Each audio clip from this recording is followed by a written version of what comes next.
I found the letter in the back of my desk drawer, under the warranty papers for a toaster I threw away 3 years ago, under the owner's manual for a '76 Chevy I sold in '81, under a stack of unopened bills from the phone company, under a photograph of Karen and me at Fisherman's Wharf that I couldn't look at anymore, under everything I meant to throw out but never did.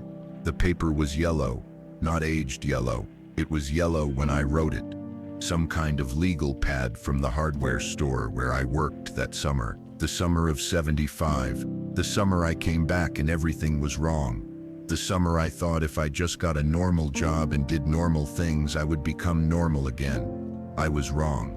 The letter was folded in thirds, perfect thirds, military corners. I remembered folding it. I remembered the way my hands moved. Automatic. Muscle memory from 1,000 letters folded and stuffed into envelopes and dropped into the mail bag that hung outside the operations tent. The mail bag that meant home. The mail bag that meant you still existed in the world. I remembered putting the letter in the drawer. I remembered the moment. It was July 26, 1975, a Saturday. I had just gotten off my shift at Anderson Hardware. My manager's name was Bob. Bob was 62. Bob had a bad hip. Bob never asked me about Vietnam. Bob was the best manager I ever had. I came home to my apartment, a studio on 3rd Street, 400 square feet, a hot plate, a mattress on the floor, a desk I bought at Goodwill for $12. The desk had cigarette burns on it. Someone else's cigarette burns. Someone else's story. I wrote the letter that night. Took me 4 hours. I started it 6 times, threw away 5 versions. The 6th version was the one I folded and put in the drawer and never mailed. I remembered deciding not to mail it. I remembered sitting there with the envelope, no stamp, no address written yet, just blank, just waiting. I remembered thinking about Mike's mother getting it, opening it, reading it, reading it. I remembered thinking maybe she didn't want to know, maybe the telegram was enough, maybe the official version was better than the truth, maybe I was a coward. I unfolded the letter now, 10 years later. My hands were shaking. They did that sometimes. The VA said it was nothing. They said a lot of things were nothing. They said the nightmares were normal. They said the drinking was normal. They said the way I couldn't sit with my back to a door was normal. They said it would get better. It didn't get better. It got different. It got manageable. It got to where I could function, go to work, pay rent, exist. But it never got better. Dear Mr. and Mrs. Patterson, my name is James Kowalski. I served with your son Michael in the 1st Cavalry Division. I was with him in Vietnam. I was with him when he died. I stopped reading, put the letter down on the desk. The desk was cheap particle board from Sears, the kind that comes in a box with an Allen wrench and 47 screws and instructions in 3 languages that don't help. Karen picked it out. Karen said we needed a real desk, a grown-up desk. She said the Goodwill desk with the cigarette burns made the apartment look depressing. She was right. The apartment was depressing, but it wasn't the desk's fault. Karen was gone now. She left 4 months ago, February 3rd, a Monday. She said she couldn't do it anymore. She didn't specify what it was. She didn't have to. It was me. It was the silences. It was the way I woke up at 3 in the morning and sat in the kitchen smoking cigarettes until dawn. It was the way I flinched when a car backfired. It was the way I was never really there, even when I was sitting right next to her. She took the good furniture, the couch we bought together, the coffee table her parents gave us, the bed frame, the dishes. She left me the particle board desk, and a TV that only gets 3 channels and a collection of coffee mugs from places I've never been, souvenirs from her trips I never went on. She stopped asking me to go after the 2nd time I said no. I picked up the letter again, read the next part. I've been meaning to write this letter for 10 years. I don't know why I'm writing it now. Maybe because it's been 10 years exactly. 10 years since November 3rd, 10 years since I watched your son die. 10 years since I stopped being whoever I was before and became whoever I am now. Maybe I'm writing it because I can't carry it anymore. The weight of it, the knowing, The math that doesn't add up. The equation that says his life equals 5 other lives and somehow that's supposed to make sense. Your son was a good soldier. Everyone says, everyone writes that in these letters. I know because I've read them. When guys died, someone always wrote home. Usually the squad leader, usually Jackson. Jackson was good at it. He knew what to say. He knew how to make it sound honorable, how to make it sound like it meant something. Jackson's dead too. He died the same day as Mike, different time, same mine, but you wouldn't know that. The Army doesn't tell you those things. The Army keeps it simple, 1 telegram per family, 1 death at a time. But Mike really was a good soldier. He kept his rifle clean. He didn't complain. He shared his cigarettes. He wrote home every week. I know because he told me. He said his mother worried. I remembered Mike talking about his mother. We were in a hooch outside Tainin, Firebase Nancy, named after someone's girlfriend back home. Every firebase was named after someone's girlfriend or wife or sister, someone who existed in the world and therefore mattered more than the firebase itself. It was monsoon season, August 72. The rain came through the roof in 3 places. We had the buckets were from artillery shell casings. Someone welded handles on them. The buckets filled up and we dumped them and they filled up again. The sound of water hitting metal, constant, like a clock, like time passing 1 drop at a time. Mike was writing a letter. He wrote on his lap. He had a piece of cardboard under the paper to keep it flat. The cardboard was from a C-ration box, beef stew. Nobody ate the beef stew. We traded it to the ARVine for marijuana. The ARVine would eat anything. They were hungry. We weren't hungry. We were bored. There's a difference. Mike wrote slowly, careful letters. He had good handwriting, Catholic school handwriting. The nuns taught him. He told me that once. He said the nuns hit your knuckles with a ruler if you held the pen wrong. He said he still held it the way Sister Margaret taught him in 3rd grade. My mom worries he didn't look up from the letter. His face was concentration. His tongue stuck out slightly, like a kid doing homework. He was 20 years old. We all were. 20 felt ancient in Vietnam. 19 felt young. 20 felt like you should know better. She worries about everything. Mike continued. She worried when I played football, junior varsity. I was a defensive end, not very good, but she came to every game. Sat in the stands with my dad and wore my number on a button, number 54. She still has the button. She told me in her last letter. She said she pins it to her coat when she goes to church. Prays for me. He smiled. Not a happy smile, a complicated smile. Love mixed with guilt mixed with distance. She worried when I got my license. He made me take the test 3 times even though I passed the first time. She said I needed more practice. More experience. She made my dad sit in the car with me for 6 months, just driving around Harrisburg. My dad didn't mind. He said it was good to spend time together before I went off to college. You were going to college? I asked. Penn State, Mike said. English major. I wanted to be a teacher. High school English. Teach kids about Hemingway and Fitzgerald and all those guys. Why'd you enlist? Mike looked up from the letter. His eyes met mine. Dark eyes, tired eyes, old eyes in a young face. Got a lottery number, he said. 47. Figured if I was going anyway, might as well choose how. Army over Marines. Infantry over artillery. At least I get to see the country. He laughed. Nobody else laughed. It wasn't funny. My mom doesn't know what this is, Mike said, returning to his letter. She doesn't know what I do. I tell her we're safe.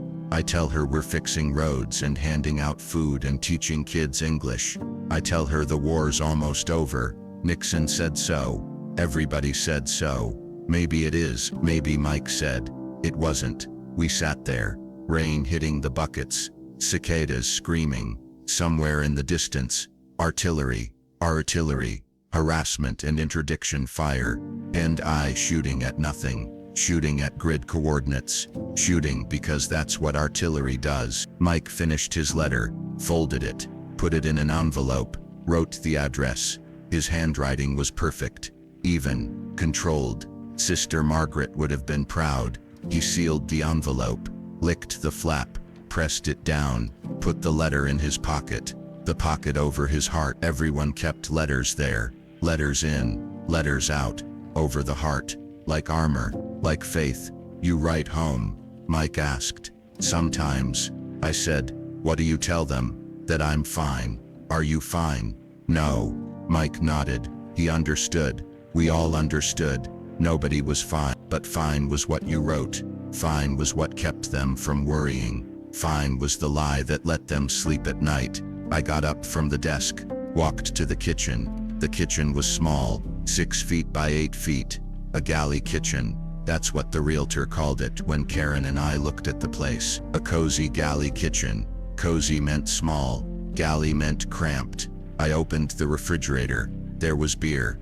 Always beer. A 6-pack of Budweiser. 4 left. I'd had 2 already. It was 5:47 a.m. The clock on the microwave said so. The clock blinked. It had been blinking since the power outage last week.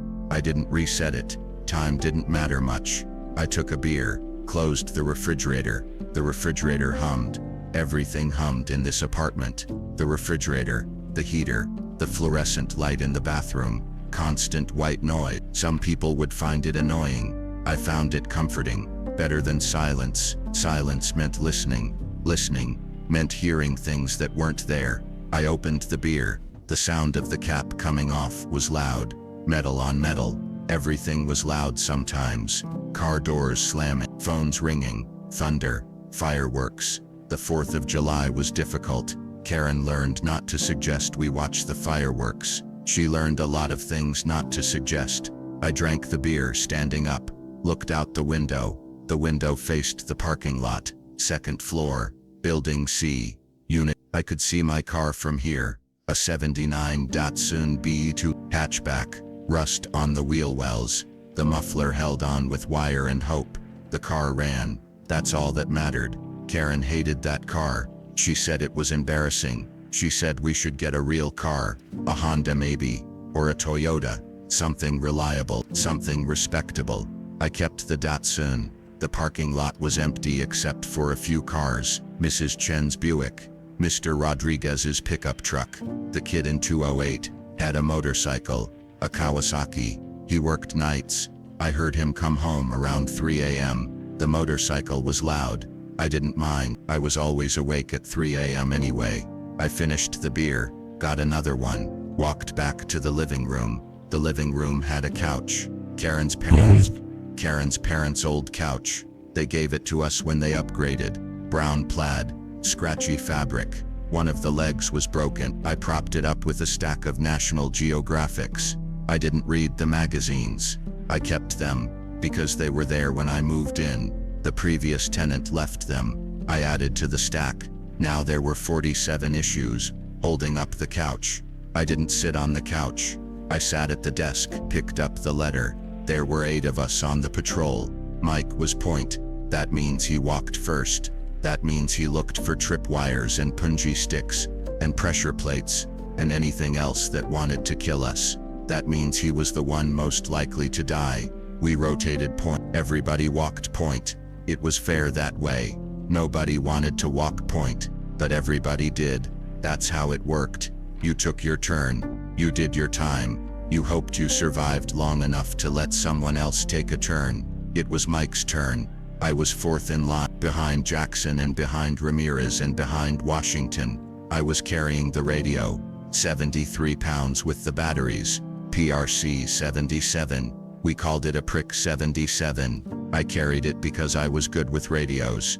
I could fix them when they broke. They broke a lot. Moisture, heat, impacts. Radios weren't built for Vietnam. Mike was point. Jackson was 2nd. Squad leader, Staff Sergeant Dwight Jackson, from Detroit, Michigan, 23 years old, 2 tours. Jackson knew what he was doing. Jackson kept us alive. Jackson made the right calls, until November 3rd. 3rd was Ramirez, PFC Miguel Ramirez, from El Paso, Texas, 18 years old, FNG, fucking new guy, 3 months in country, still believed we were winning, still believed it mattered, still young enough to think the world made sense.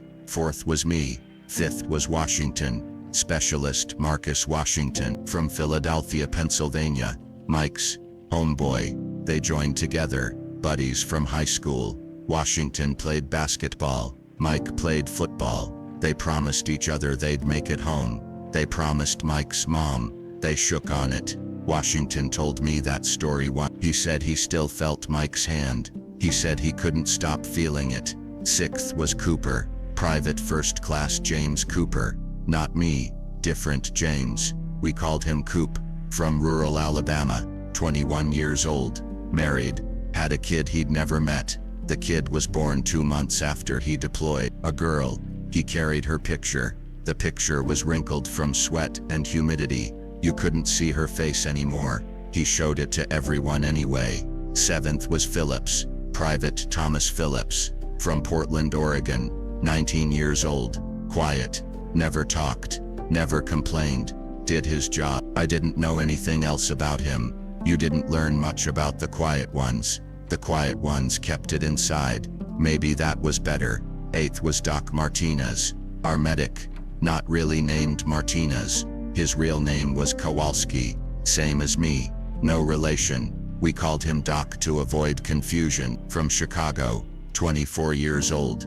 Medical school dropout. Drafted. Angry about it. Good medic though. Saved a lot of lives. Couldn't save Jackson. We were walking through jungle. Triple canopy. That means 3 layers of trees. That means you can't see the sky. That means it's dark even in daytime. That means you're blind and vulnerable, and one wrong step kills you. You couldn't see 30 feet ahead. You couldn't see 10 feet to either side. You walked and listened and watched and hoped. Hoped you saw it before it saw you. Hoped the next step wasn't the last step. Hoped the sound in the trees was monkeys, not snipers. Hoped everything that needed hoping, because hope was cheap and plentiful and completely useless. Mike stopped. He put up his fist. That meant stop. We stopped. Everyone stops when points stop. You don't ask questions. You don't hesitate. You stop. He knelt down. He was looking at something. I couldn't see what. I was 73 feet back, 4th in line. Standard patrol spacing, 20 feet between soldiers. Army regulations written by people who never walked through triple canopy jungle, where 20 feet means invisible. I remembered that moment. I remembered it every day, every single day for 10 years. The moment froze. It crystallized. It became a photograph in my mind. Perfect detail, perfect clarity. We got married at City Hall. No big ceremony, no guests. Just us and a judge and a witness they pulled from the hallway. Some guy waiting for traffic court. The whole thing took 8 minutes. Karen wore a dress she bought at Macy's. I wore the only suit I owned. We had lunch after, Italian place on Columbus. I don't remember what we ate. I remember Karen was happy. She smiled. She held my hand. She talked about the future. I didn't have a future. I had a past that followed me everywhere. We moved into the apartment after the wedding.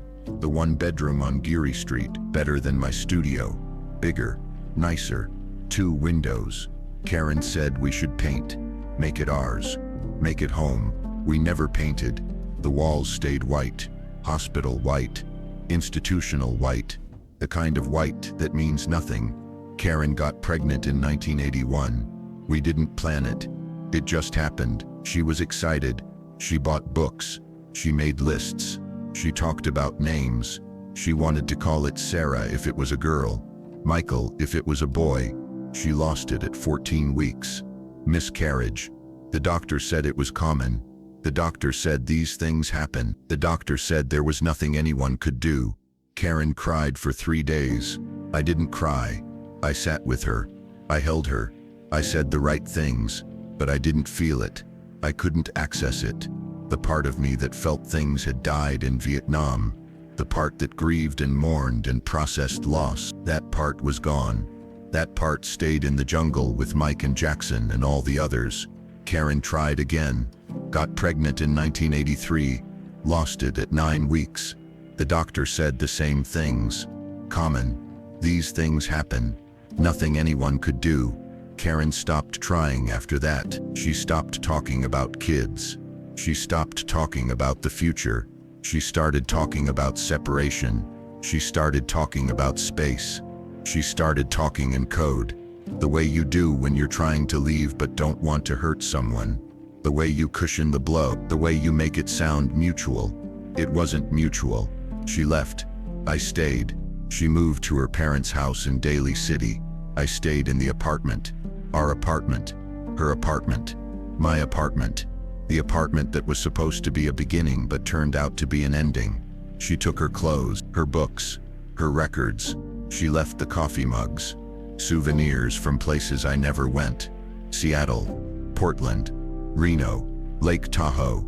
Weekend trips with her girlfriends. Trips I told her to take. Trips I was grateful for. 3 days alone was easier than 3 days pretending. I picked up the letter again. Jackson got within 10 feet of Mike. He was talking, low voice, calm, telling Mike to stay still, telling Mike we'd figure it out, telling Mike everything would be okay. Everything wasn't okay. Mike lifted his hand. I don't know why he lifted his hand. I've thought about it every day for 10 years and I still don't know. Maybe he couldn't hold it anymore. Maybe his arm gave out.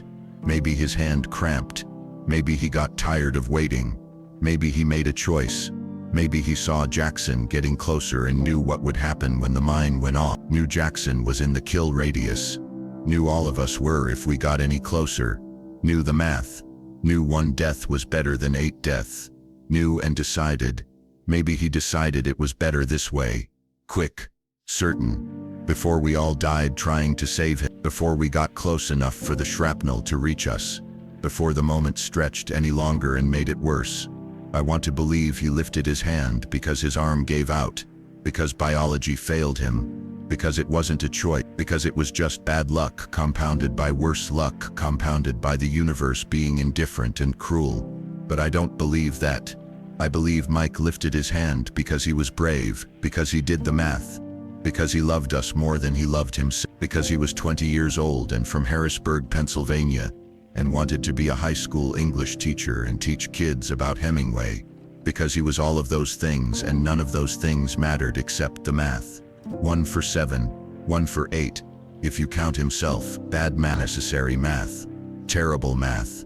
The explosion was loud, louder than anything, louder than the Hueys, louder than artillery, louder than thunder, louder than God screaming. I was 4th in line, 73 feet back, standard patrol spacing. The shrapnel didn't reach me. The shrapnel reached Jackson. Jackson was 10 feet away. I stopped reading, closed my eyes, saw it again. The explosion, the sound, the flash, the smoke, the way Jackson flew backward, the way pieces of Mike went everywhere, the way the jungle absorbed it all, the way the cicadas started screaming again 2 seconds later, the way life continued like nothing happened, like we didn't just lose 2 people, like the universe didn't care, because it didn't. The universe doesn't care. The universe is indifferent. The universe keeps spinning and rotating and orbiting, and none of it stops for death. I opened my eyes, drank more beer, the 3rd beer, or the 4th. I wasn't counting. Counting required caring. I didn't care. The beer was just something to do, something to hold, something to put between now and then. I looked at the clock. 6:23 a.m. I had to be at work at 8 a.m. The printing shop was 30 minutes away. I needed to shower, shave, put on clean clothes, eat breakfast, do all the things normal people do to prepare for a normal day at a normal job. I didn't move. The letter was right there, unfinished, unread, waiting, like it had waited for 10 years, like it would wait forever if I let it. Patient, permanent, unchanging. I picked it up. Mike died instantly. The report said that. The official report. The one his parents received. The one that used words like killed in action and died serving his country and made the ultimate sacrifice. Words that mean nothing. Words that make death sound noble. Words that hide what death actually is. Messy, random, unfair. I hope the report was right. I hope Mike died instantly. I hope he didn't feel it. I hope there was no pain. I hope his last thought wasn't fear or regret. I hope his last thought was nothing, just darkness, just ending. I don't know. Nobody knows. The people who know are dead. Jackson didn't die instantly. Jackson died in the dust-off. We called it in, used the radio, my radio, the 73-pound radio I carried for exactly this reason, to call in death, to summon helicopters, to connect the jungle to the world. The dust-off came. Huey. One. The sound of rotors. The sound of hope. The sound that means maybe you survive. Maybe you make it. Maybe you get to go home. Jackson was still breathing when they loaded him. Barely. His breath was wet. Bubbling. Lung damage. Shrapnel in the chest. Shrapnel in the abdomen. Shrapnel everywhere. So much blood. I've never seen that much blood. I've seen a lot. This was more. Doc Martinez worked on him. Tried to stop the bleeding. Couldn't. Too many holes. Not enough hands. Not enough time. Not enough anything. The Huey took off. I watched it go. Watched it climb. Watched it disappear over the trees. Watched it carry Jackson away from us. Away from the jungle. Away from the war. Away from life. Jackson was dead before the Huey reached the hospital. The pilot told us later. Said he stopped breathing 5 minutes into the flight. Said Doc Martinez kept working on him anyway. Kept doing CPR. Kept trying. Even though he knew.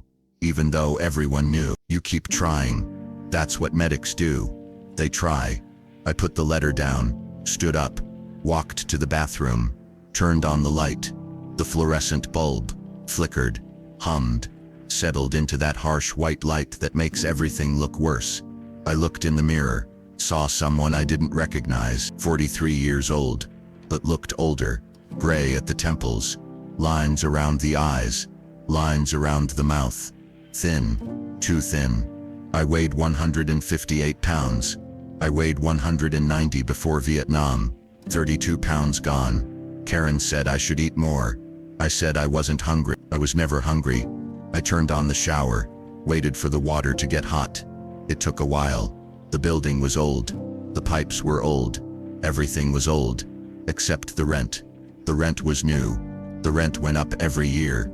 Ed at the print shop gave me a raise last year. 2%. The rent went up 5%. The math didn't work. Nothing's math worked anymore. I got in the shower. The water was lukewarm. Almost hot but not quite. Good enough. I stood under it. Let it run over me. Didn't wash. Just stood. The water felt good. Water always felt good. Water was cleansing even when you didn't use soap. Water meant civilization. Water meant not being in the jungle. The jungle had water but it wasn't clean. Nothing in the jungle was clean. I thought about Mike in the shower. How he used to talk about taking a real shower when he got home. A long shower. Hot water. Soap. Shampoo. Conditioner. He had a list. Everything he would do when he got home. All the normal things that become precious when you can't have them. Mike never took that shower. Mike never went home. Mike never taught high school English. Mike never did anything except die at 20 years old in a jungle in Cambodia. During a war that was already lost. During a war that shouldn't have been fought. During a war that meant nothing except to the people who died in it. And to the people who loved them. And to the people who came home and wished they hadn't. I got out of the shower. Dried off. Got dressed. Clean clothes. Work clothes. Black pants. Dark blue shirt. The uniform of invisible people. The uniform of people who fade into the background. The uniform of people who don't want to be noticed. I walked back to the living room. The letter was still there. On the desk. Waiting. I sat down. Read more. Your son saved 5 lives that day. Mine. Ramirez's. Washington's. Cooper's. Phillips's. 5 men who came home because Mike didn't. Washington came home. And went back to Philadelphia. He played basketball for a while. Community college. Tried to go pro. Didn't make it. Works at his father's garage now. Changes oil. Fixes transmissions. Lives in the same house he grew up in.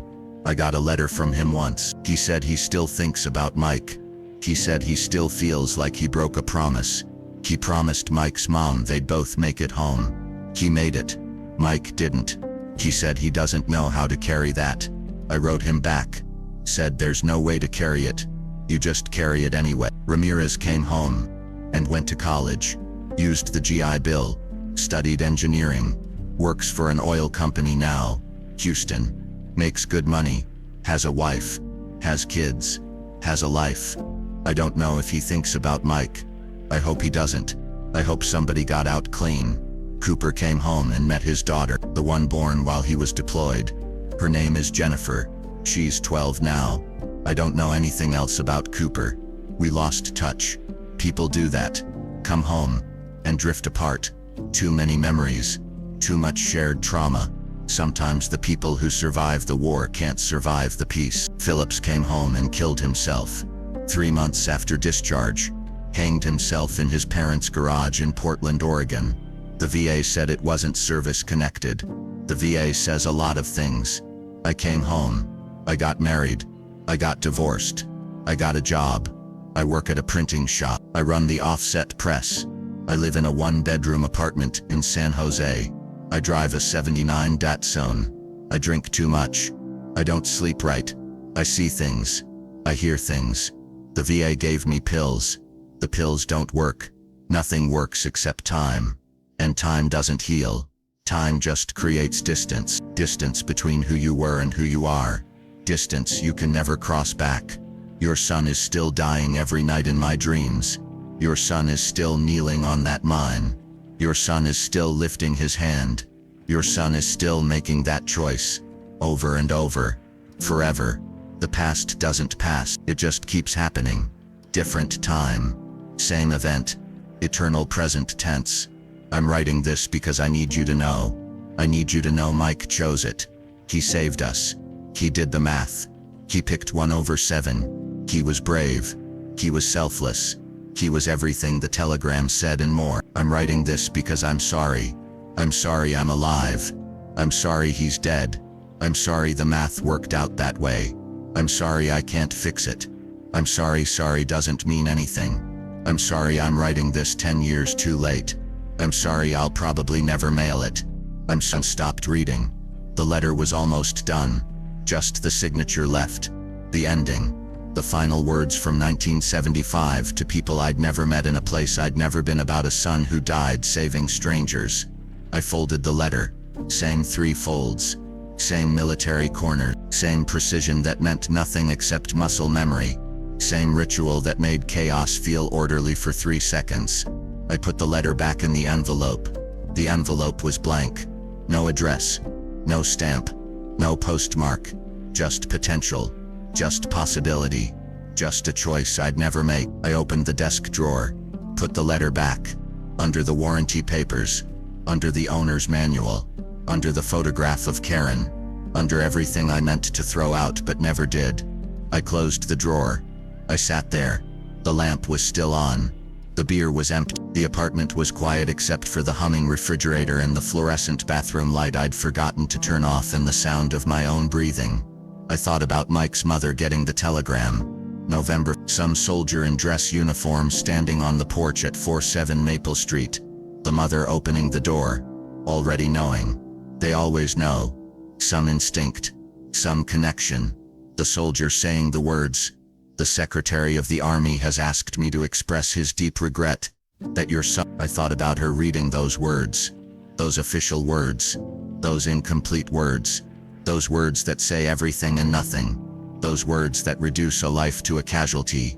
A person to a statistic. A son to a telegram. I thought about her not knowing Mike chose. Not knowing he saved 5 people. Not knowing he looked back at us with that tired face and said, "Get back."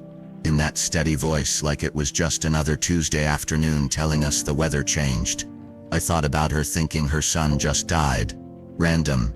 Meaningless. Another name on a wall. Another number in a count. Another reason to question why we were there. What it meant. What it accomplished. What 25 years.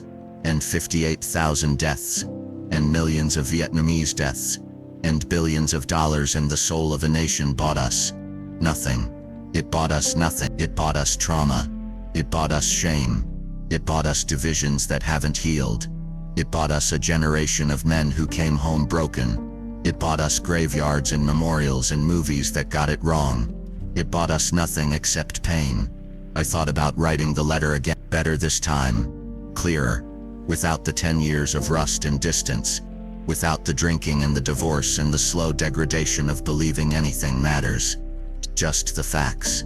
Just the message that Mike was brave and chose to die, and saved us, and I'm sorry he's dead, and I'm alive, and the math doesn't make sense, and never will. I didn't write it. I stood up, turned off the lamp, walked to the kitchen, put the empty beer bottle in the recycling. There were 13 bottles already there. I needed to take them out. I would take them out eventually. Eventually was a flexible concept. I made coffee. Instant. Folgers. From a jar. The jar was almost empty. I needed to buy more. Add it to the list. Coffee. Milk. Bread. Eggs. Toilet paper. All the things that kept life functioning. All the maintenance required to exist. The coffee was terrible. Instant coffee was always terrible. But it was hot. It was caffeinated. It was what I needed to get through the day. Get to work. Pull the lever on the press 800 times. Watch the ink flow. Watch the paper feed. Watch the hours pass. Go home. Drink more beer. Watch TV. Fall asleep on the couch. Wake up at 3 a.m. Sit in the kitchen. Smoke cigarettes. Wait for dawn. Repeat. This was life now. This was what surviving looked like. This was what coming home meant. Existing. Maintaining. Going through motions. Pretending it mattered. Pretending there was a point. Pretending the math made sense. I drank the coffee. Looked at the clock. 7:14 a.m.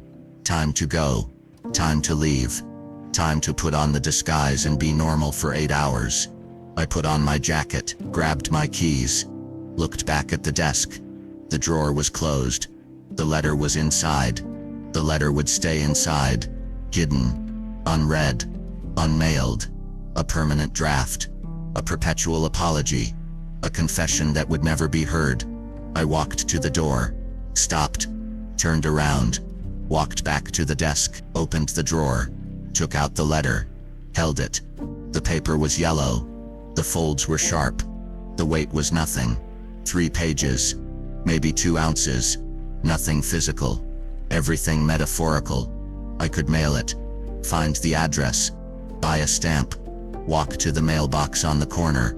Drop it in. Let it go. Let someone else carry it. Let Mike's parents know. Let them have the truth even if the truth was 10 years late and didn't change anything. I could mail it. I didn't mail it. I put the letter back in the drawer.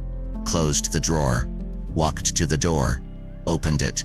Stepped outside. Closed the door behind me. The hallway was empty. The fluorescent lights hummed. Everything hummed. The building hummed. The city hummed. The world hummed. A constant frequency. A background noise. The sound of existing. I walked down the stairs. Past the door to Mrs. Chen, she was awake.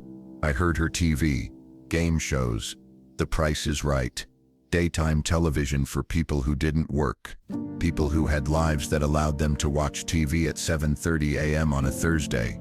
I walked outside. The parking lot was brighter now. Morning sun, April sun, California sun, the kind of sun that promises warmth but delivers heat, the kind of sun that shows all the flaws, the rust, the decay, the slow degradation of everything. I got in the sun, started it. The engine coughed, caught, settled into a rough idle. The muffler rattled, the whole car vibrated. Nothing worked right. Everything barely worked. Good enough, functional, sufficient. I drove to work. Same route every day. Mission Street to 10th to Bryant. Left on Brannan. Past the warehouses. Past the industrial buildings. Past the places where things were made and fixed and stored. The working part of the city. The part tourists never see.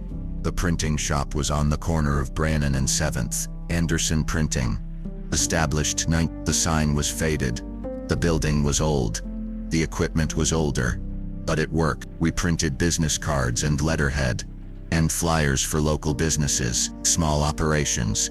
Nothing fancy, nothing that mattered except to the people who needed it. I parked in the lot, got out, locked the car, walked to the entrance. Ed was already there. Ed was always there. Ed opened at Ed closed at 6 hours. Ed lived above the shop. Ed had no family. Ed had the business. That was enough for Ed. "Morning, Jimmy," Ed said. He was at his desk, doing paperwork. Always paperwork. Orders, invoices, receipts, the bureaucracy of small business. "Morning," I said. "Coffee's fresh," Ed said. He didn't look up. Ed never looked up. Ed trusted people. Ed believed everyone did their job. Ed was usually right. "Thanks," I said. I walked to the press. My press. The offset press. A Heidelberg Gauerdid 64. Built in 1967. Older than most of the employees. Still working. Still printing. Still doing what it was designed to do. Reliable. Predictable. Simple. I started it up. The machine hummed. Everything hummed. Everything hummed. The motor. The gears. The rollers. The sound was comforting. Mechanical. Honest. Machines don't lie. Machines do what they're told. Machines don't make choices. Machines don't sacrifice themselves. Machines just run. I loaded the paper. Set the ink. Checked the registration. Started the run. Business cards for a dentist in Oakland. 500 cards. 2 hours of work. The same motion repeated. Feed. Print. Stack. Feed. Print. Stack. Rhythm.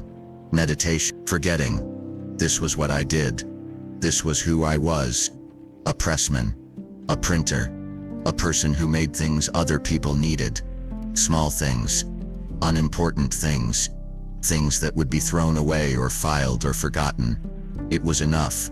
It had to be enough, because Mike Patterson died on November 3, 1972. And I didn't. Because Dwight Jackson died on November 3, 1972. And I didn't. Because I was fourth in line and they were first. And second. And the distance saved me. Because I carried the radio and they walked point. Because I got lucky and they didn't. Because the math worked out the way it did, and I've lived with that math every day for 10 years.